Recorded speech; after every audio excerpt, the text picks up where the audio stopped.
कार्तिक मास कथा। नैमिषारण्य तीर्थ में श्री सूत जी ने 88,000 सनकादि ऋषियों से कहा, अब मैं आपको कार्तिक मास की कथा विस्तार पूर्वक सुनाता हूँ, जिसका श्रवण करने से मनुष्य के सभी पाप नष्ट हो जाते हैं और अंत समय में वैकुंठ धाम की प्राप्ति होती है। सूत जी ने कहा, श्री कृष्ण जी से अनुमति लेकर देव ऋषि नारद के चले जाने के पश्चात सत्यभामा प्रसन्न होकर भगवान कृष्ण से बोली, हे प्रभु, मैं धन्य हुई, मेरा जन्म सफल हुआ। मुझ जैसी त्रैलोक्य सुंदरी के जन्मदाता भी धन्य हैं, जो आपकी 16,000 स्त्रियों के बीच मैं आपकी परम प्यारी पत्नी बनी। मैंने आपके साथ नारद जी को वह कल्प वृक्ष आदि पुरुष विधि पूर्वक दान में दिया, परंतु वही कल्प वृक्ष मेरे घर लहराया करता है। यह बात मृत्यु लोक में किसी स्त्री को ज्ञात नहीं है।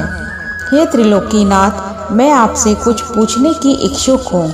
आप मुझे कृपया कार्तिक महात्म्य की कथा विस्तार पूर्वक सुनाइए, जिसको सुनकर मेरा हित हो और जिसके करने से कल पर्यंत भी आप मुझसे विमुख न हो।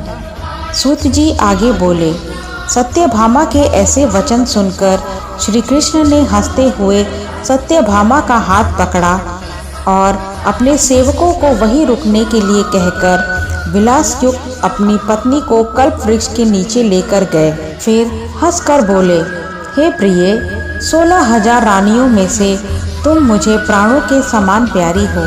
तुम्हारे लिए मैंने इंद्र एवं देवताओं से विरोध किया था। हे कांते, जो बात तुमने मुझसे पूछी है उसे सुनो।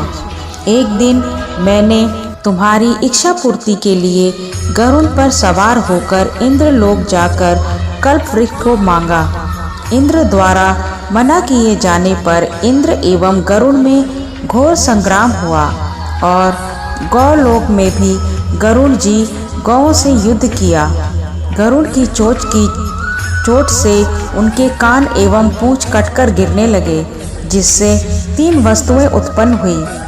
कान से तंबाकू, पूंछ से गोभी और रक्त से मेहंदी बनी। इन तीनों का प्रयोग करने वाले को मोक्ष नहीं मिलता।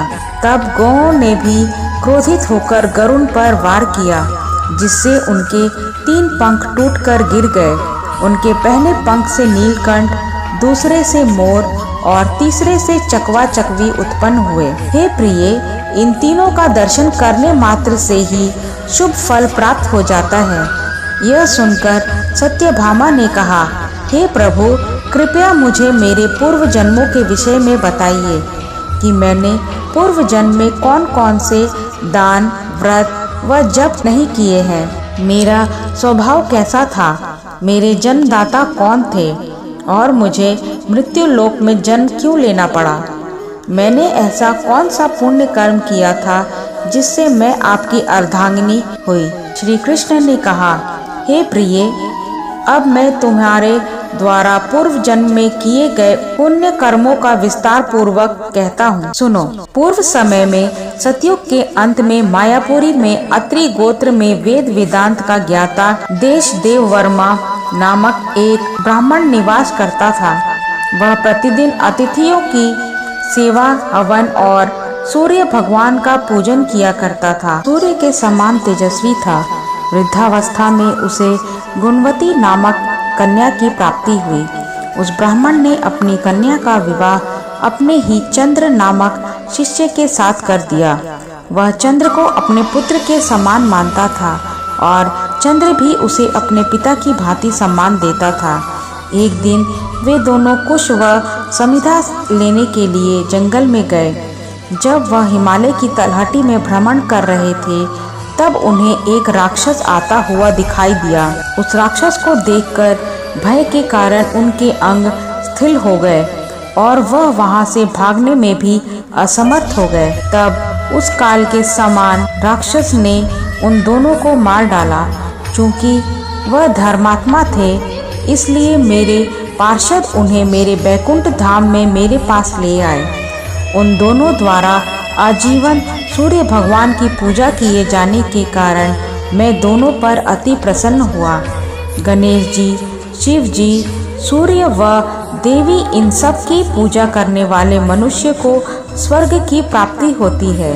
मैं एक होते हुए भी काल और कर्मों के भेद से 5 प्रकार का होता हूँ। जैसे एक देवदत्त, पिता, भ्राता आदि नाम से पुकारा जाता है।